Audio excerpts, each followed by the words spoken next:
All right, awesome. So Quang, we shared a little bit of notes just beforehand in terms of introductions and all that fun stuff. The Mm, one thing that I didn't share was even in terms of how I had gotten exposed to overseas Vietnamese.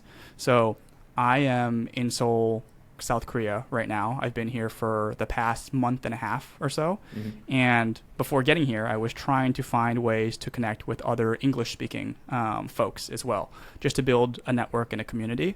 And there was a Ivy Plus mixer. So it was basically, grads from all the Ivy League institutions and a couple of other like high caliber universities as well. mhm, And I had been shared basically a link to sign up and register and decided to check it out. And I've had this idea for a while of like, why isn't there a community for the Korean diaspora that helps mhm, people connect with each other and also work on both personal and professional development? And I mhm, was looking around and I just hadn't found anything.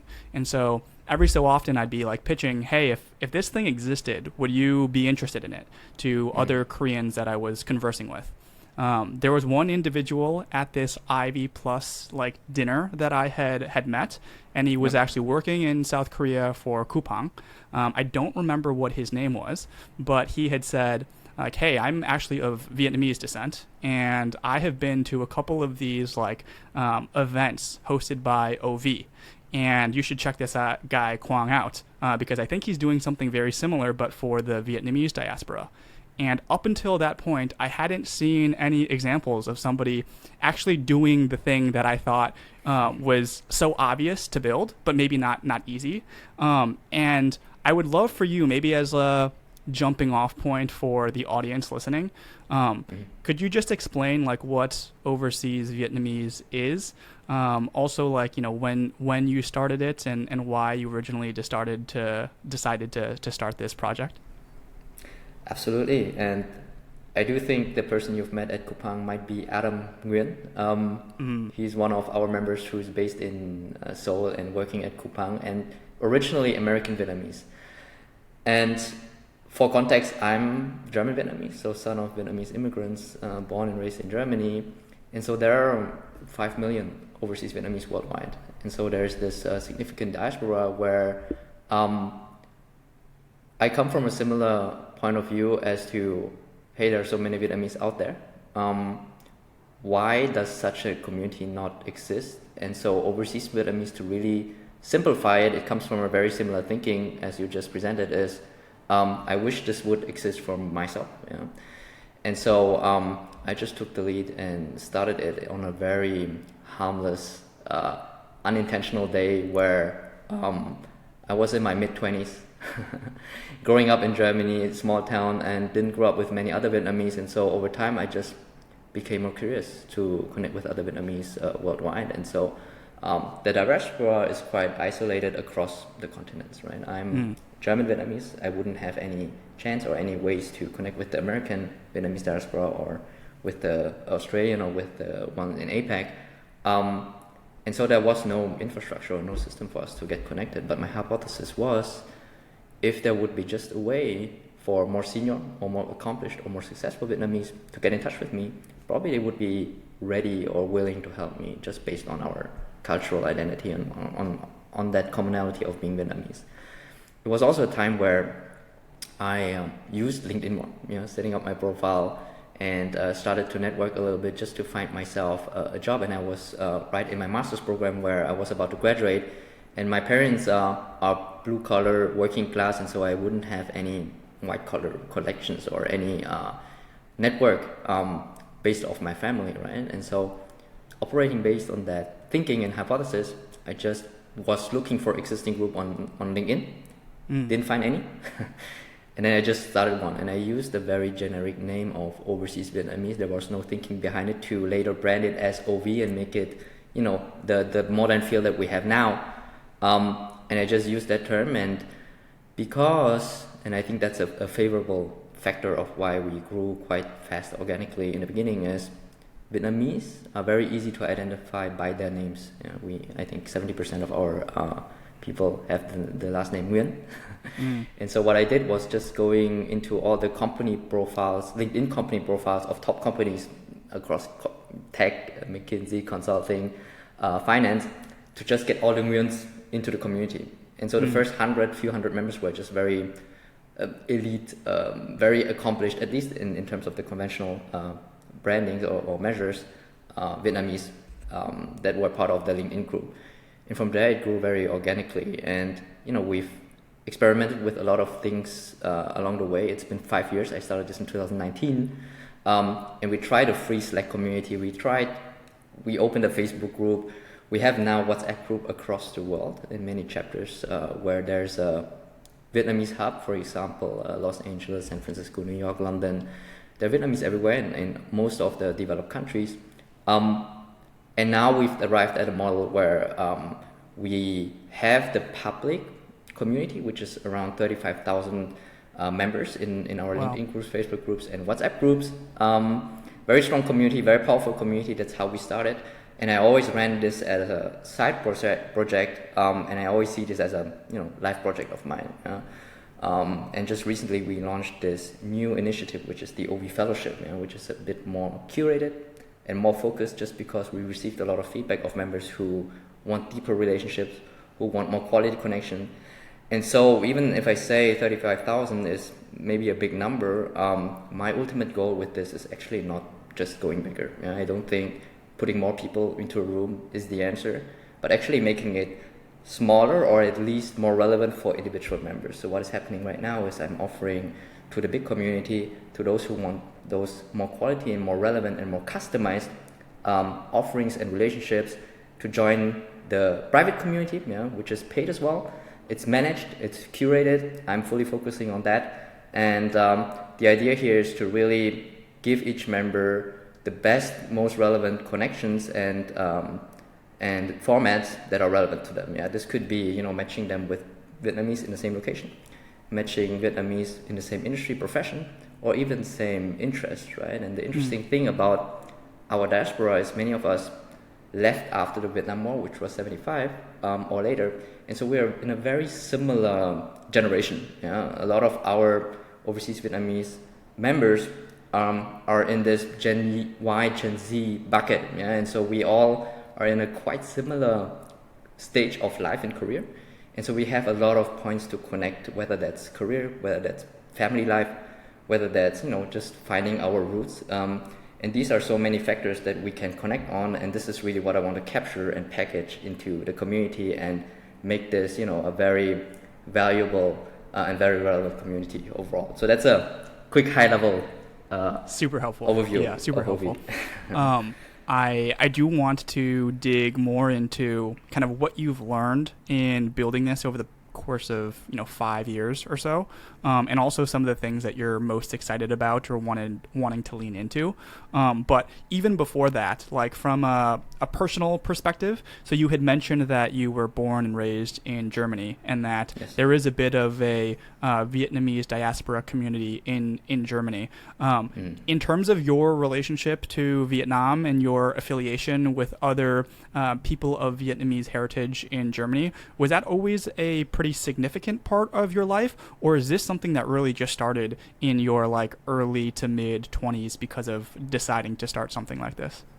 It's absolutely the latter. I grew up very detached from my Vietnamese roots, and almost to the point that I was ignoring it and forgetting it to some extent in my teens.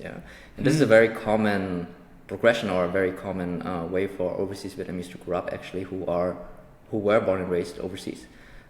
We grew up between cultures a little bit, and how you need to envision it is, at home you have this Asian Vietnamese culture and upbringing, and once you leave the doorstep, you're in a much different world than what you are known to at home, from all kinds of angles, language, culture, way of doing things, and it extends to the point that you are out there and are a bit confused as to where your place is, and that's where a lot of people mention this thing with identity crisis or identity questions, at least. So I wouldn't call it a crisis for myself. I never had any struggles, as in negatively feeling that I would suffer anything. But of course, there's a bit of questions and confusions as to why am I different? Why are my parents different?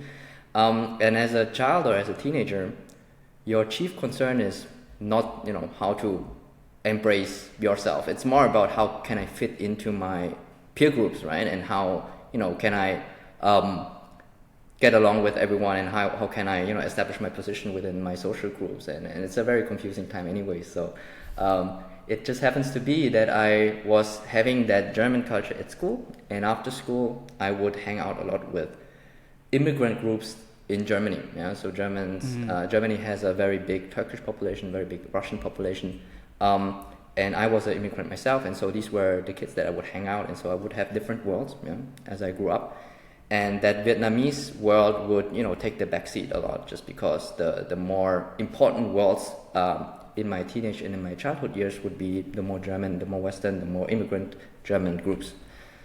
It was only when I then moved to Munich, where I studied, a bigger city where there are more Vietnamese. I grew up in a small town, and then I moved to a German big city where I got to know more Vietnamese people, and it was quite easy for me to connect with them on the basis of us being Vietnamese. But also, as I matured and became more grown up and more mature in my thoughts, I was more thinking about my heritage and my roots, and I think that's a very natural progression for a lot of diasporic people.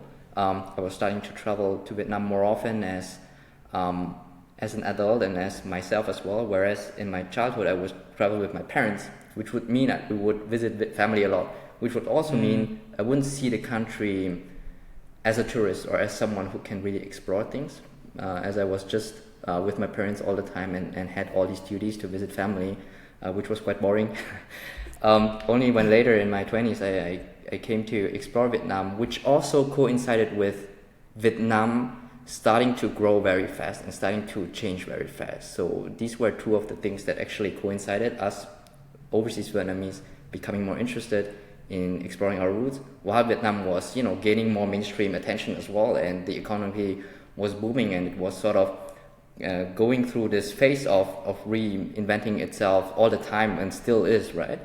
So it was overall very exciting, and that's when I, like I initially mentioned, started to become more curious, create a community, and by creating this community, of course, was then naturally very bought in to also advocating for Vietnam overall, for our community, and just started to personally become very interested reading history, connecting with my grandparents, asking them about their lives, and my parents as well, and talking to more overseas Vietnamese. And this is something I've been enjoying, and I'm enjoying until today, and I'm doing it, still until today, listening to stories of everyone and just connecting people across our community. That's incredible. And it's really cool for me to hear, because even for myself, like, I am Korean American, and I think maybe some of my story, just in terms of relationship to Korea, is similar to your relationship with Vietnam, where I never had like a deep Korean American network or group of people. I was very assimilated into American culture, and my parents actually came to the States when they were young, like 5, 6, 7 years old, right? And so I grew up very comfortable in my own shoes, even as a Korean American, interacting with people of all different types of heritage, and never really thought much of my my Korean background. I was always proud of it, but it wasn't something like I owned or celebrated to any other extent than was necessary. And it's only now that I'm like in my mid to late 20s where I've decided to like move to Korea and kind of understand the culture, and the fact that the both of us have like identities and cultures and heritages which you can kind of just enjoy and experience and build relationships out of. Like, that's a pretty unique strong point of even having something like a diaspora. And I'm sure that you have seen this time and time again just through the community that you've built. But one of the questions that I was also curious to explore was, even in terms of your own career aspirations and prior experiences building a online community. It sounds like this was a very organic process in terms of how it emerged.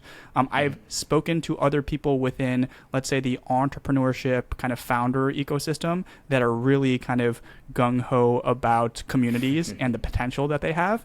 But it seems like yours was a much more authentic process. In terms of any prior experiences building a community, knowing what works and didn't work, had you had any of that before you started to develop this overseas Vietnamese community? None. And I know exactly the kinds of people you're touching on, who see community really as this new trend of business. How do I maximize MRR, and how do I launch this in a good way? Yep. Like you said, it's for me very organic. It was very natural to me, and I would say more business part of it came very, very late, and not out of necessity, but more trying to bring more value actually to the members, never like financially driven. What I would say in terms of prior experience or prior qualifications, if you would call it that, sure. I was always someone who loved to gather people, who loved to organize things. So in the group of friends, I would be the one who proposed that next trip. I would book the Airbnb. I would bring people together and sort of assemble that group of people where I would think this would make a good constellation and a very fun group of people with different roles within the group. And so I had that naturally in myself, coupled with strong sense of wanting to do more things. So if we get the chance to hang out one day, you would see I'm very full of ideas and energies to do stuff. And so I think that translated a lot into the community, where I just love to host people. I love to bring people together. I love to lead and organize things, and it comes very natural to me to lay out an agenda, to have a plan, to kick off and moderate conversations, and to even try to bring conversations to a level that is a bit more meaningful and a bit more deeper by asking just more thoughtful questions. And that's something I feel has helped me a lot. Plus then, and I didn't mention it, I worked for Google for 3 years in sales, which helped a lot in terms of just being very comfortable with outreach, just being very comfortable selling people on my vision and packaging that OV vision and mission, which already is quite resonant with a lot of people by the name and by what they see online already. And then I was very lucky to build that through my time at Google, where now I feel all of that overseas Vietnamese ecosystem and business, if I would call it that, is very aligned with who I am, and is very aligned with what I stand for. And it comes very natural to me to run and lead this community, even though there were no prior experience, no market research in any sense, and no very intention to make this a money generating thing in the long term. But now it just became very natural to arrive at this situation right now. Amazing. Well, I think that is the healthy way to orient yourself towards community building as well, because I have been and benefited from a number of online communities, which is part of the reason why I was excited to find yours, and also had contemplated the idea of starting my own. And sometimes you do see, unfortunately, that people see this as a money grab opportunity, where it's, hey, I'm going to scale this as quickly as possible. I'm going to charge people money, and I'm just going to shove them all into some chat room, and nobody exactly knows what to do. Nobody knows who the other people involved are, and it, unfortunately, for whoever is founding that community, is a long-term, cost to their reputation and all of that. And with any project that I've taken up as well, it's always, you want it to be as authentic and organic, and kind of valuing and appreciating like the human to human connection as much as possible. And it seems like that's really the approach that you have been taking. You had mentioned even your recent years at Google, and it made me curious about what your career aspirations were when you had first started Overseas Vietnamese was a university student and about to graduate, because I know that you had a few, like handful of pretty impressive, career experiences as well, like working for Samsung Next, working for, I believe it was BMW, maybe Yes. a couple of other like German companies as well. Can you talk me through a little bit of like what your early stage career moves were and what you were prioritizing or how you thought through that? Absolutely. So look, growing up, I think in Europe and in the Western world, the standard journey would really be getting employed by a big brand company, and this is the more obvious way to just get ahead. I don't think Europe is as founder friendly today as it should be. That is just to say that I grew up with the want to probably have the more traditional route of joining a bigger company, earn well, and just be comfortable. So there was not much more to it, and this is what I've pursued while I was studying. Very unclear about what was going to be next, while building OVE, which really fulfilled me along the way. And as I said, it was never an outlet or a way for me to think about this as a business or how it could make this a bigger thing for myself. And so I was just chasing the more obvious, I think, ways, the more opportunities that were in front of me. And in Germany, that's often automotive, or more in manufacturing, engineering kind of based industries. And I was studying in Munich, where it's an automotive hub as well. And so I started to join BMW. I did an internship at Uber as well when they were starting in Germany. And then over time, this new job, or this not new job, but the VC job just became very trendy, I remember. And Berlin was this VC hub. It seemed to be a very elitist kind of role, very network driven, which is also why I started with this thinking of, hey, I don't have a network and I need to build myself one, or I need to find one. Yeah? And it's very hard for me as a working class person, immigrant, to have those more elite communities, right? Yep. So this was Samsung Next when I spent some time in Berlin, and was getting into more networking and trying to become a more sociable person, just to connect with more people. But it wasn't so easy for me. And then as I was building Overseas Vietnamese on the side, this want or this desire to move to Asia or Vietnam one day would manifest itself much more.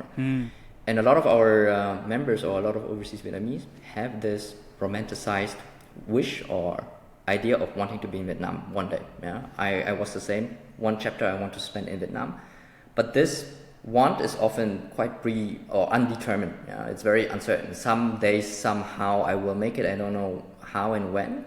So there's not really a deadline or not really a strong system or strong brand behind it.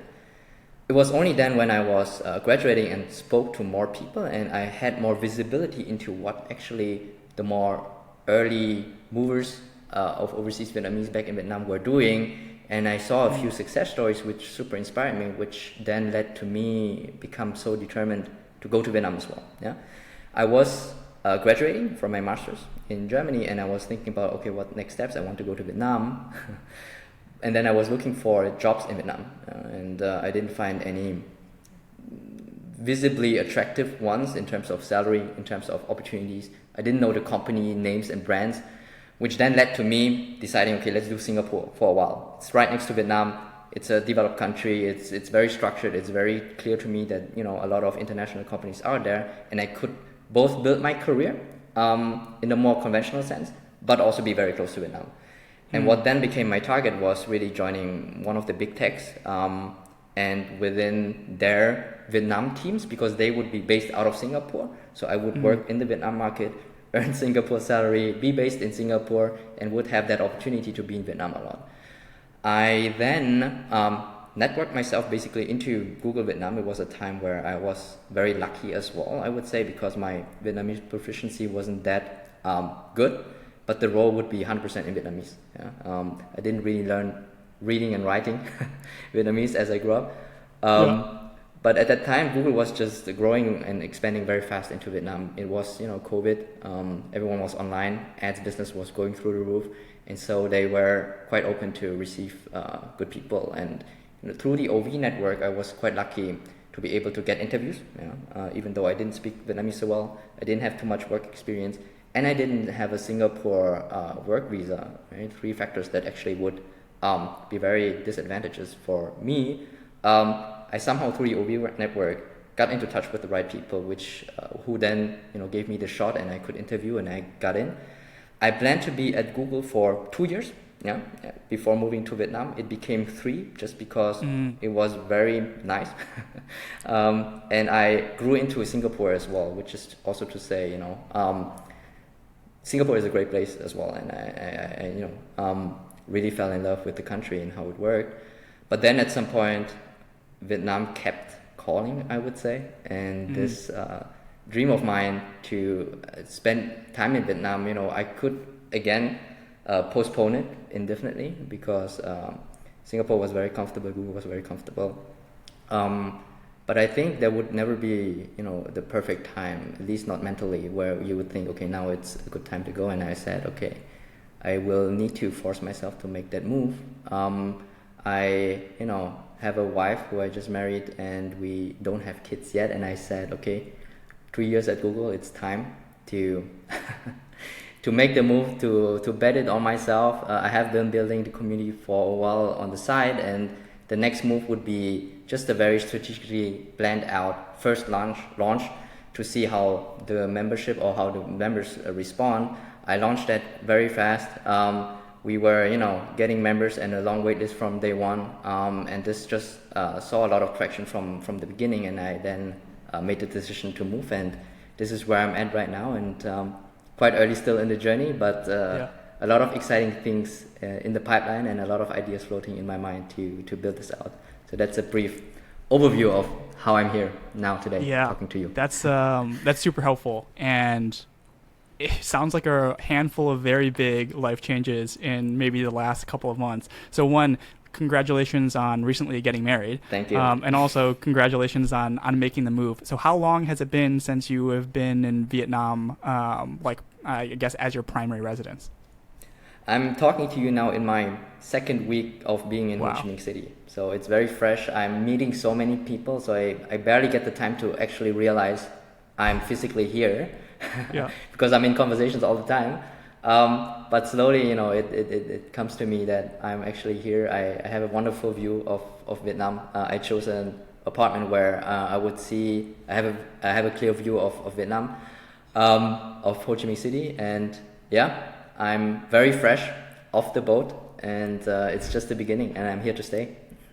That's so cool. And your desire, or you said that there had long maybe been a calling for you to move back to Vietnam. Was that something that had emerged once you had started this overseas Vietnamese community, or was it something that existed even prior to that? Because I feel like, and you had said that maybe this is more common than not in the Vietnamese diaspora, but I feel like within, for example, the Korean diaspora, a lot of people that are Korean American or Korean Canadian, those that are abroad, maybe there are a handful that hope to return to Korea and explore their heritage and all of that stuff, but not a ton. There are also a lot that are like very happy in the new country that they were born and raised into, and have like no desire to move back. So how long has it been since you had wanted to spend extended periods of time in Vietnam? I think the seed really started when I was 1 or 2 years into building this community, and this was also where I think my brain was mature enough to actually comprehend how lucky I am to have been an overseas Vietnamese and have 2 countries and 2 cultures actually to fall back on, and I just felt very rich about that, and thinking about that, and I was just very excited to know I've spent all my life in Germany. And if I think about my book, my life as a book, this was chapter 1, and I would miss out a lot if I don't have a chapter 2 in Vietnam, and I would, really forfeit that opportunity if I would just stay overseas. That's my personal thinking. I agree with you, and it's very common within our diaspora and our community as well that there's a spectrum of different kinds of path where actually I would say the majority of people, or not the majority, but a big sizable chunk also wants to be overseas. You know? They don't see themselves coming back to Vietnam as much. The reason is also because Vietnam is not so easy, I would say, as a country to succeed financially. It is, I think, easy to have a good life, so you don't need too much to be happy. But to really make it, you know, it's a very you need to be very entrepreneurial and scrappy, I would say, to make it big here as compared to in the West. In the West, you get employed and you get paid very well. Here you get employed, salary levels are typically very low, so you would need to stack, you would need to have additional jobs, or you would need to launch a few businesses. And so the people that thrive here most are actually business owners, are actually entrepreneurs. And this is naturally something that not everyone wants, you know, and not everyone can do. Yeah? It is to see if I have what it takes.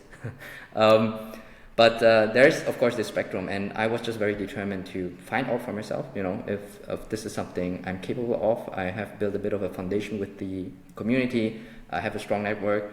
I have my role models that I can fall back to.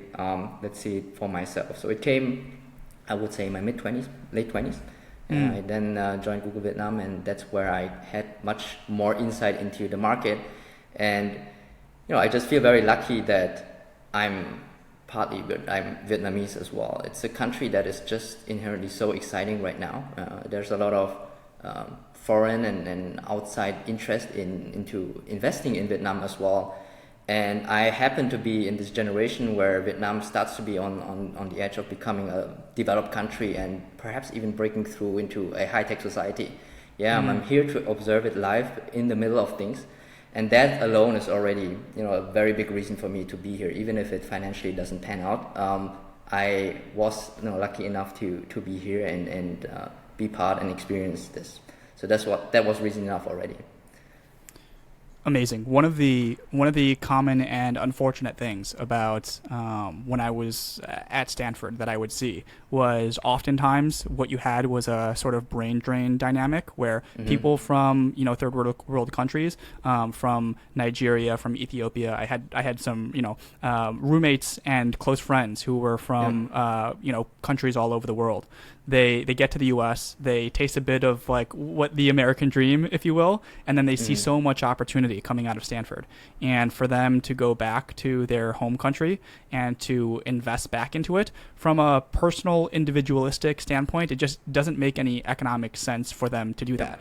Right. And even for yourself, I think like you could have continued to build OV outside of Vietnam and maybe continued to channel resources in distant ways. But for you to decide to make the move, I'm sure it is like personally fulfilling because you get a chance to experience your like motherland in a very unique way. But also like the broader mission of like bringing back some attention and potentially business opportunities for the country. That must be like very a cool experience. I know you're early in the chapter right now, but that's really amazing to see. Yeah, absolutely. And you know, that's why I do think there's a big chance for the ones that are happy to take risks. And I do agree there's just this huge opportunity cost for people that actually have established careers overseas. This is why I do admire your story as well, and I resonate a lot with you because you seem to be on a similar path like me. But it's the rare, you know, the rare ones, and it might be also on the edge of being delusional in some way. Yeah, not everyone makes it, and I come to Vietnam and I do meet other Vietnamese returnees who actually don't make it as big, as they could have overseas, which is just the truth. But your priorities shift as well once you're here. Like I said, it's a very exciting time. Vietnam can rarely offer the same economic or financial incentives or packages or, you know, opportunities that you might have overseas, at least not in those obvious and structured ways. So the question then becomes, what can Vietnam offer to you, right? And that is then often more this notion of excitement, adventure, fulfillment. And then if you're after that, you know, and you are a bit lucky and you work very hard, there might be this intersection of actually getting financially very, very well rewarded while being here and fulfilled. And I think that's a path, or that's a intersection that a lot of people want to drive at, which is of course very hard to find, especially someone who doesn't know the country. It's a developing country still, it's very messy, it's a blank canvas. You need to shape and mold your career for yourself, and you need to really be proactive in pushing for those opportunities, or even building a business, right? So it requires a completely different skill set, whereas in the West or in more developed countries, it's quite set. You always have the options of being employed, and then you get your task assigned. In Vietnam, you need to think, how can I commercialize things? How can I build a business? How can I, which market do I get in? What product do I build? Right? So it's entrepreneurial from very deeply within, and that's something that people need to be comfortable with, and I need to get used to as well, to constantly seek out opportunities. But if you're willing to do so, and even if you fail, I think it can be a very rewarding journey, at the least. And like I said, in Vietnam, you don't need too much to be comfortable and have a very good life. It's a very strong community here as well, and you would at the least have a very nice story to tell, have a very good time, and have spent your time in a country that is very deeply rooted to you. So that's reason enough again to just try it as well. Yeah. When you were explaining the fact that if you looked at your life like a book, and you had chapter 1 and this is chapter 2, like you have previously kind of oriented or made career decisions, it seems, in a very deliberate, intentional way. Even with starting OV, it was, hey, I don't have a network. How can I do that for myself? Because I don't have this background of coming from rich parents or something of the sort, right? And so I'm curious in terms of how you are framing the next 12, 18 months of, you had just recently moved to Vietnam. It seems like you have covered your bases in terms of making sure you're minimizing any downside risk. But there's so many opportunities, ideas, areas to explore. Even before we started recording, you had said and I think I resonate with this as well, is you don't want to just be the founder of, Overseas Vietnamese and that be your label or your core identity per se, right? It's now you have this incredible community and you can use it as a launch pad for all these other fun, whether it's business or personal adventures, that you can start to just explore and experiment with. And I think that's what makes these online communities so unique and interesting to me. So I'd be curious, are there specific things that you are looking to tackle over the next handful of months, or is it really just experimentation phase and idea generation in this early move to Vietnam? Yeah, there are, I would say, always more ideas than you can realize and prioritize. Yeah.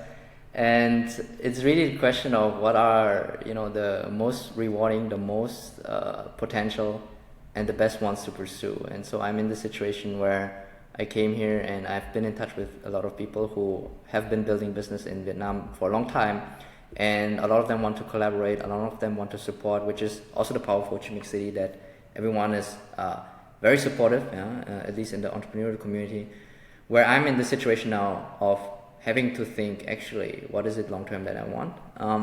Where do I want to take this community towards? And what are the best ways of getting there? And I can share a few of the ideas, but perhaps quickly on the more long-term vision. It's really at the core community still. And I always say about myself, I don't have any particular skills, at least not, technically I'm not a coder, I'm not particularly strong in financial modeling or anything. What I would have a lot of faith in is my curiosity to connect with people, I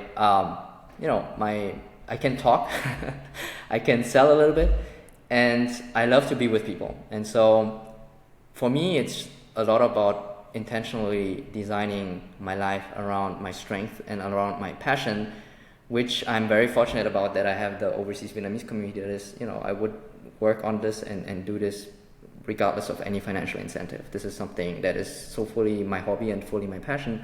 And now it's really that intersection again that I mentioned. How can I make this both, a very meaningful endeavor plus a successful business? So that's the long-term thing. And driving motivation is really how can I make this a generational community for really that younger English speaking first to second generation overseas Vietnamese generation. Yeah.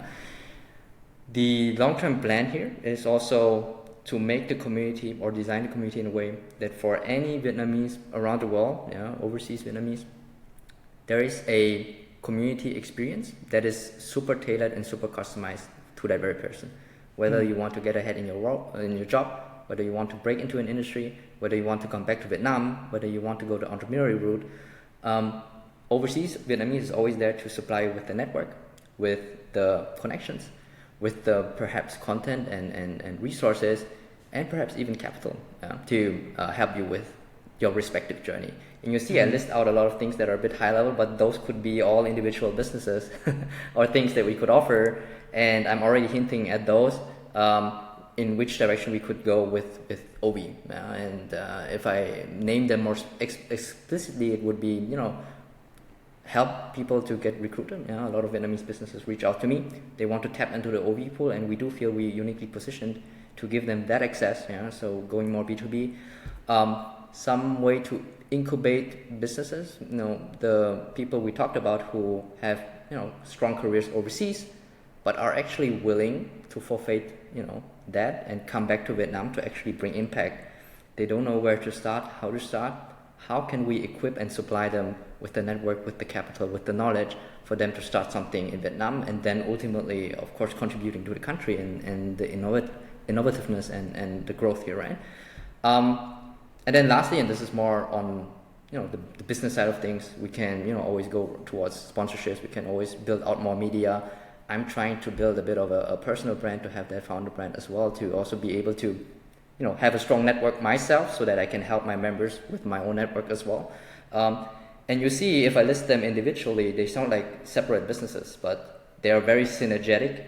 I'm of course always thinking about flywheels, and at the core, it will be, you know, a very strong membership, and I just want to maximize the membership value for the individual members by layering a few things on top of each other. Amazing. Yeah. Even in being at the very early stages of trying to kind of construct this community, there are so many more ideas than you have time to execute on, is becoming a very real thing, even for myself. With respect to OV and this project that you have been basically developing over the last 5 years, is it a very solo exercise at this point, in terms of you are the sole owner and employee, or do you have other team members or even volunteers? I'd be curious about how you have structured this, because there are so many, as you scale to 30,000 plus members, right? Mm-hmm. There are so many more interesting opportunities or specific niches within that community that I'm sure you would love to serve in more concentrated ways. So I'd be curious in terms of how you have built out a support system, or even if you've just done this solo, how you've done so. I think the full answer to this would be not solo, but solo on paper. Yeah, and the way I would frame this is, we started off as a very open public community, very inclusive, and say, hey, let's make this as big as possible. And I'm extremely fortunate that we have many volunteers and leads and members who raise their hands to support this. Yeah? And the growth and the size that we have now wouldn't have been possible without a lot of volunteers who are super aligned with the mission, and who I keep in touch with very regularly to build out the local chapters. So that's a very big force of why OV became this big. And I get this question a lot, how do you actually get people to support with this without any monetary incentive? And my honest answer is often, I frankly don't really know. It seems that people are just truly intrinsically motivated by that, right? And I come from that position as well, where I think about this idea of a global Vietnamese community, and that just excites me so much that I want to help with that. And I think that spirit has been super helpful in building OV to the size that we have. Yeah? So that's the first component of my answer. The second one would be, the community is very member driven. Yeah. So people that are joining to community naturally see themselves as part also, not just as a receiving member, but also as a component of building this with me. Yeah, and I always try to frame it in this way, that I'm trying to be more a curator. I'm trying to be more just, setting things and the general framework so that everyone can thrive and everyone can contribute to this. Yeah. So it's very member driven as well. And I want to keep it as such that people, really have an invested, interest in building this with me, and they see the overall mission and the potential that we have. And then the third thing would be, in terms of the fellowship, at least the paid part, that's me for now. I do plan to keep it super lean. Yeah, I plan to don't overcomplicate things, but I will be looking for ways to scale this up in a meaningful way. But I'm very conscious and very intentional about how. The next steps would really be getting someone to help manage the community, and build out the programs, build out the events, and make the community and member experience very, very top-notch. And then probably the next step would be more towards, someone to support with content, because I'm managing all social channels right now. People often ask me, how many are in your team? It's actually just me. And I'm building the community. I'm interviewing the candidates that join, and I'm posting. So there are multiple ways for me to slowly outsource. I would say I sometimes am careful, of getting people in, because this is such a personal project from day one, where I would really need to trust people that they come from the right position and also have that alignment with the overall mission. But yeah, that is the full answer to your question. It makes a lot of sense. With respect to other examples that you've seen, so even before we were jumping into the recording, one of the reasons why I was so excited to have this conversation with you is because I hadn't seen somebody doing something like the idea that I had been pondering in terms of building an ecosystem for like the Korean diaspora, which to me felt like a no-brainer thing that should exist. One of the questions that I had gotten asked when even pitching this idea is like, if something like this was useful or valuable, somebody would have done it already. And so it's probably not that interesting of an idea, right? And I oftentimes, there's a famous like anecdote or story from an economist who was like, you would never find $200 just lying on the ground, because if there was really $200 on the ground, somebody would have picked it up and taken it. And so if you see $200 on the ground, you just walk away, because there's something not right with that, Yeah. And oftentimes I come back to even the question of why something doesn't exist is like, maybe the simple answer is nobody has decided to put their like energy and force and will behind like manifesting something into reality, right? And maybe that alone is the answer. I'm curious for you, when you first started building OV, I guess two questions. One, if you had other examples that you had seen in your life of interesting digital communities that existed that you either wanted to utilize their playbook and learnings, anything of that sort that you had. And then two, even like when you were exploring the ecosystem, why something like OV didn't already exist. I wonder if on both of those fronts, would love to get your thoughts and feedback. Yeah, I love that question, and I've been thinking about this a lot. The answer, I think, can be very complex, but to be fully genuine, I really came from very first principles with this, as I told in the beginning, and that is to say, I didn't really look around what already existed other than on LinkedIn, and this is where I very organically started things without considering what is out there already.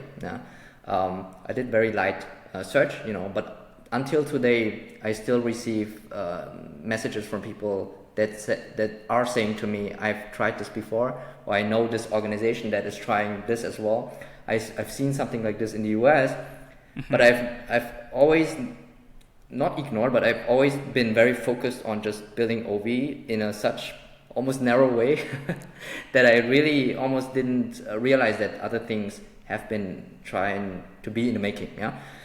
In all humility, I would say I don't think I'm unique in the idea. I do think a lot of people have had this idea. And I also need to say that, in all humility, that I don't think that I'm the best position to lead this or to grow this. Yeah. What I would think I was lucky with is timing, one, yeah, because I started OV at a time where it was pre-COVID.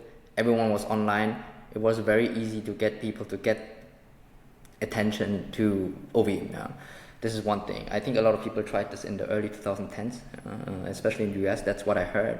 But back then, social media adoption wasn't that common as today. You know, people were not online and using digital formats as much as when I started. Right. That's one advantage I think I had. Second thing is, I think because I'm from Germany, yeah, and that is the reason here is that I had always this more global outlook on the Vietnamese community, because the German Vietnamese community is not that big, right? And I knew the American Vietnamese community is quite big, and in Australia and so on as well, and in France as well. Yeah?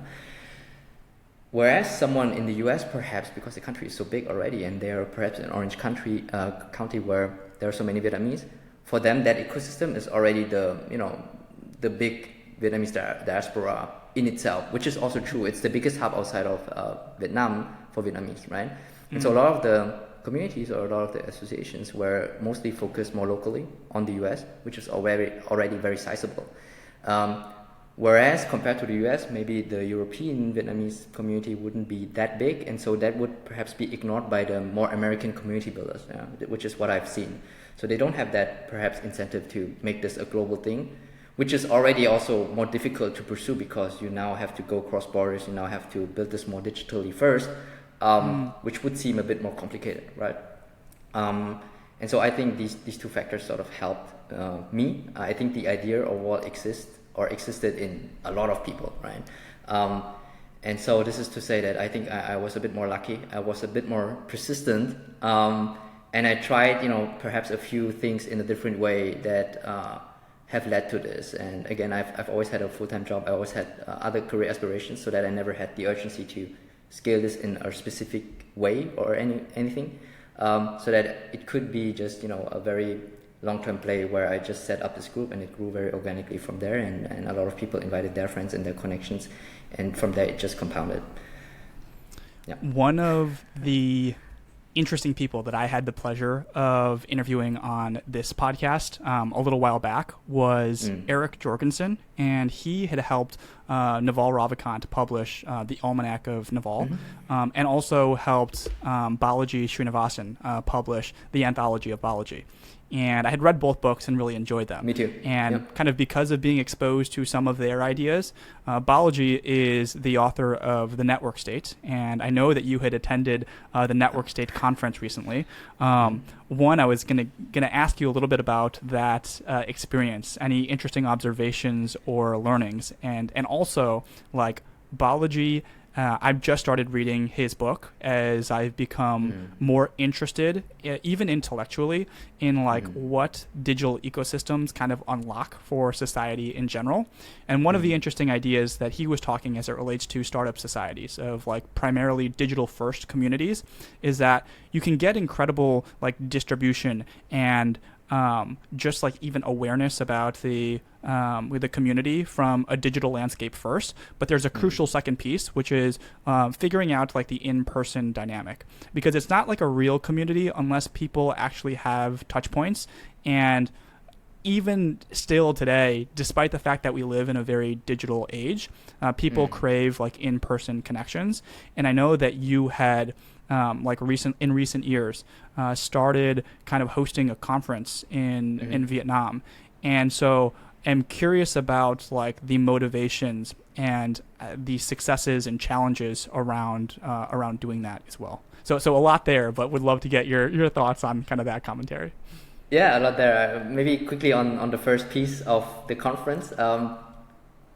So quickly for context, the conference took place in Singapore. I was still there, and it was all about the network stack, like you said, and it's super cutting edge. Yeah, Yep. OV is nowhere on that level, or nowhere going in that direction as for now. And actually, the whole idea of network state is that it's not bounded. The communities are not bounded by the diasporic identity, but it's more like you choose which network you like to be part of, and you have that free market of citizenship, so to say, that you can then pursue and pay for, right?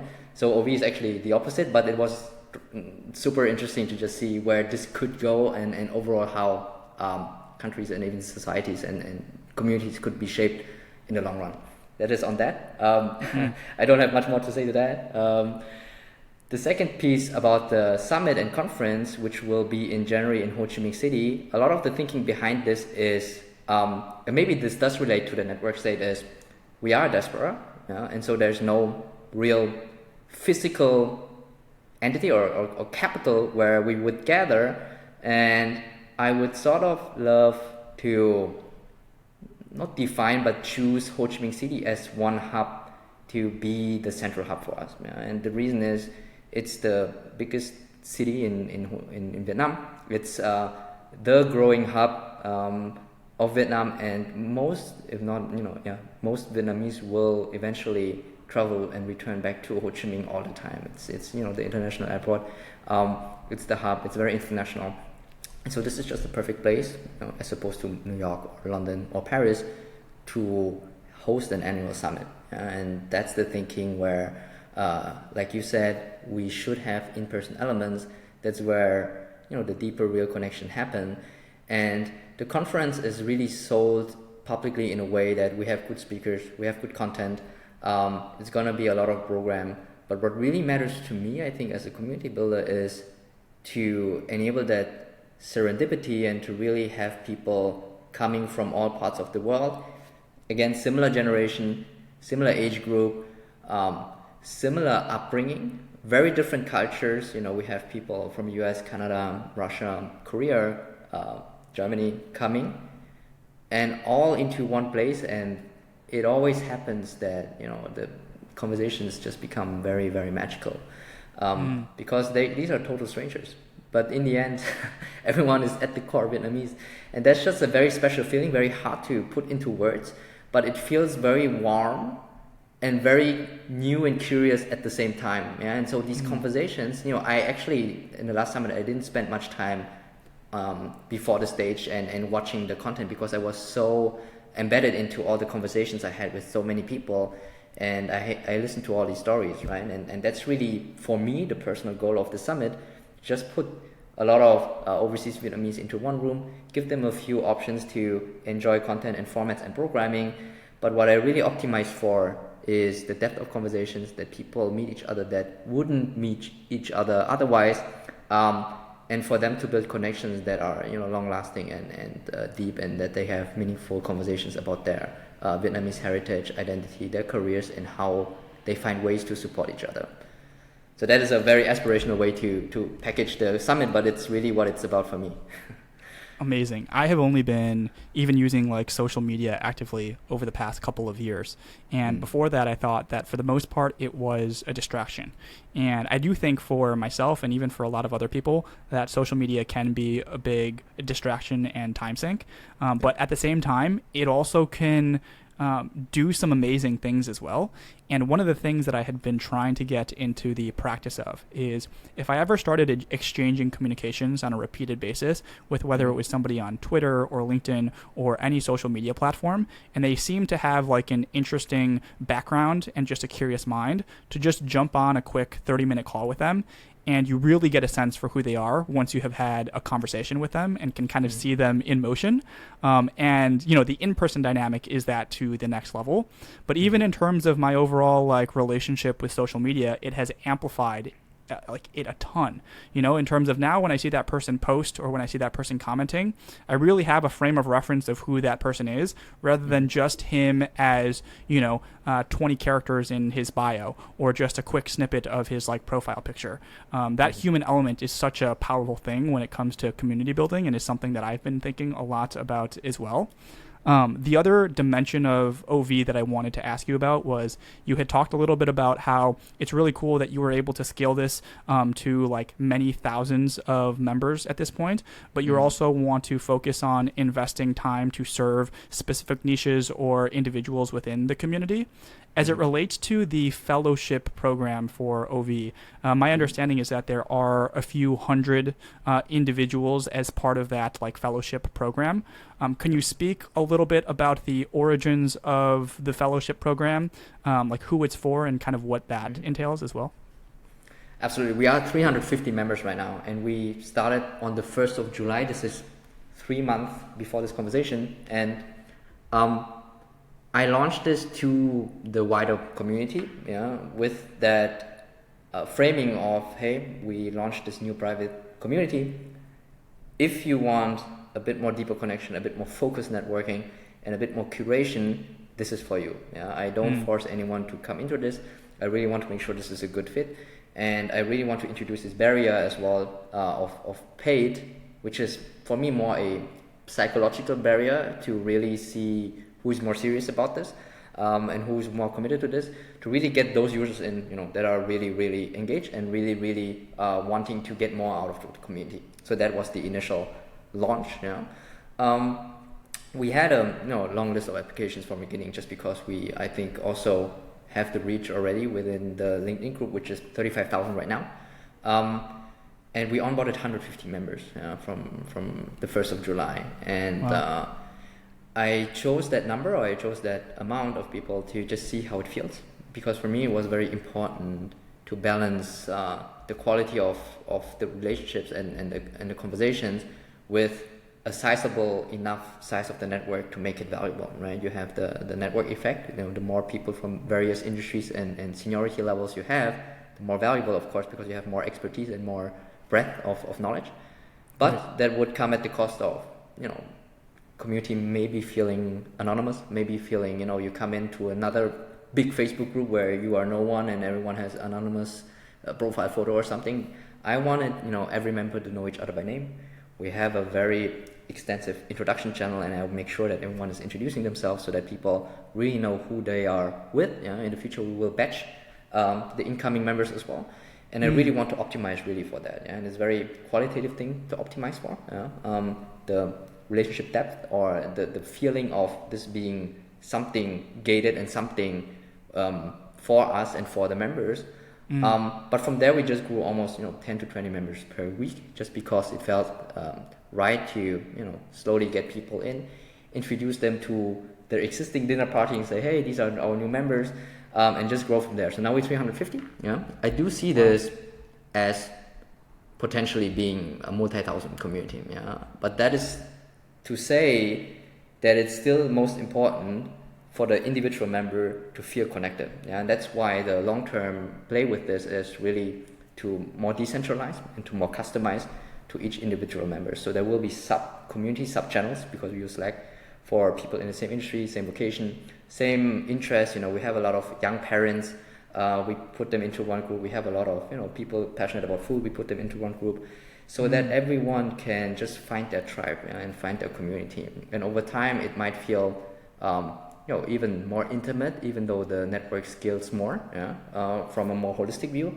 And the idea is really to have both sides for the member. They can really hyper target their peer group and connect with people that are super aligned with them, while they can also tap into the wider network and create opportunities for themselves with people in completely different verticals or different sectors, right? And that's really, I think, the overall power that we can have with the community. And this is the more long-term vision with building the fellowship. We are coming up on time here, and there are so many other questions that I could ask you about and go on for another 30 minutes to an hour, but maybe that'll hopefully mean a follow-up conversation at some point. Even before we started the discussion, I had told you, I'm very excited to speak with you, because there's both a good and bad about social media, in that, one, you are so cognizant of the other people in your peer group, of what they're doing and what they're accomplishing, that sometimes it can be, heighten the imposter syndrome dynamic, or just make it feel like you are not doing enough in life. And that is an unfortunate aspect of social media that I think everybody needs to kind of mature out of to some extent. But the beautiful thing is that you can be exposed to people that have done things that you didn't think were possible, or maybe things that you wanted to experiment with and just wasn't sure whether or not you could make that a reality. And even for myself, of like, this Korean diaspora community seems like something that should exist. I'm surprised that nobody else has done something like this and executed it on a way that I thought was like high quality. And to find you building OV, you come across as a very like I guess like long-term oriented individual that also has a lot of humility. So it makes sense to me why this has been going on for 5 years and that you've been able to scale it in the way that you have. So I'm very curious and excited to follow your learning journey over these next couple of years. I'm definitely going to be sending this conversation to all my like Vietnamese friends as well to check out your community.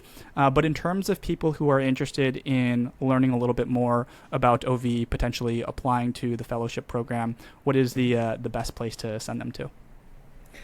So first of all, just go follow me on LinkedIn. That's the prime platform I'm on. And quickly to the point that you mentioned with social media use, it's really, do you use it or do you let it use you, right? And I've adopted this way of operating on socials that I really try to maximize my time there.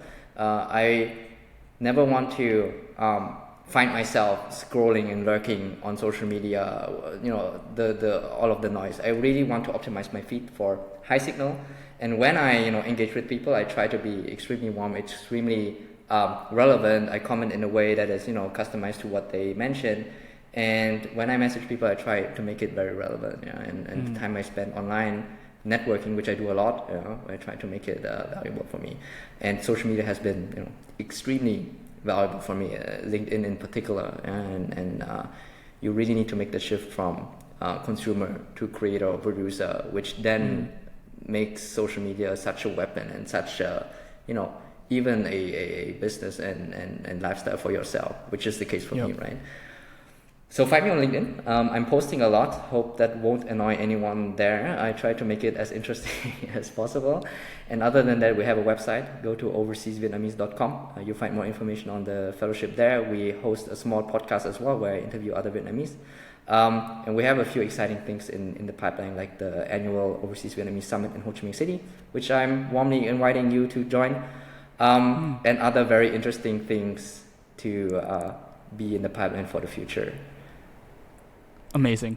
Thank you so much. I've learned a lot from the conversation and have become very excited about even building a platform myself for the Korean diaspora. So thanks for sharing your insights, and I look forward to following along with all that OV has to offer in the near future as well. Thank you so much, Tiger. I hope this conversation is very niche in the sense that it's about community building and Vietnamese. So I don't think that's a huge audience market, but at least I hope there are some generational or more core principles underlying what I've mentioned, and at the least an interesting story that I hope I could share with everyone. It is the podcast has been very much a self-selection type of dynamic where I have conversations on all topics that interest me and intrigue me, especially as they relate to kind of my own personal life journey. And so the people that end up listening to the podcast, a lot of them are like close friends who also have very curious minds about all different aspects of life. So even if there's no direct relationship between being Vietnamese or starting an internet community, I think people will find it interesting nonetheless. So appreciate you joining.